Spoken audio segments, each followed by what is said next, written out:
Hey everybody, this is Jason Quill with another update, with another installment of Real Talk. I just got done seeing 13 Hours. It is a storytelling of the Benghazi attacks on the anniversary of September 11th. The Benghazi attack and the attack on a covert CIA base. The movie was fantastic. It was terrifically shot. The actors were great. John Krasinski, I think I'm saying his last name right. John Krasinski was amazing as a CIA operative Jack. The movie starts off telling about how the Libyans overtook Gaddafi and how the Libyan army or the Libyan rebels had stole his cache of weapons and started to rebel. So the ambassador comes in, try to reestablish good relations with the U.S. and Libya, and that night, September 10th, he tells his squad to stand down because nothing's going to happen. Everybody's at peace, because it's the anniversary of September 11th.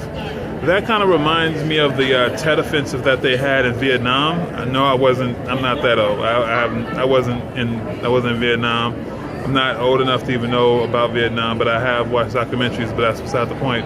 But it reminds me of the Tet Offensive where the Vietnamese told the Americans that they're going to cease fire because of the Vietnamese New Year, which they lied and they attacked U.S. bases all throughout Vietnam, which is the same thing with here.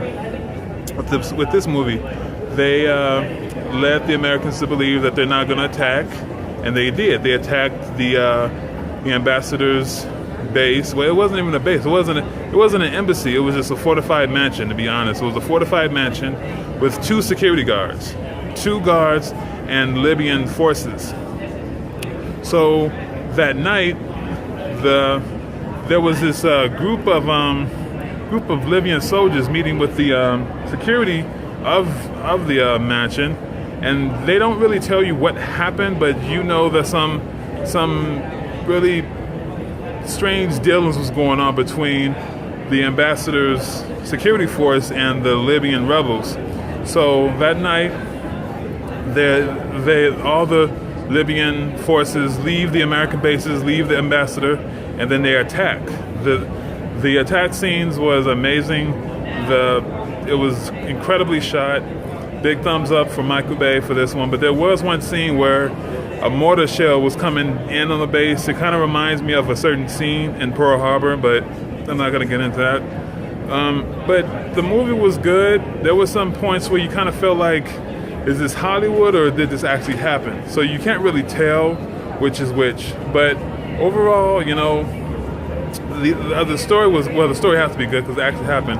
The acting was good, but you kind of feel for these soldiers. You feel for them because these guys have been bombarded with rebels all night, throughout the night, literally from dusk to dawn. So they were fighting for their lives all night.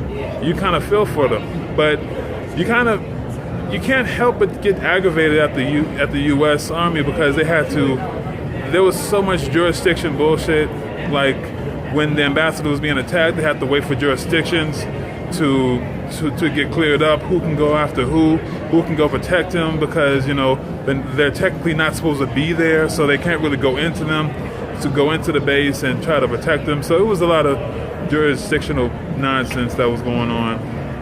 So once the CIA operatives got there, shit was already hitting the fan. The ambassador was already dead.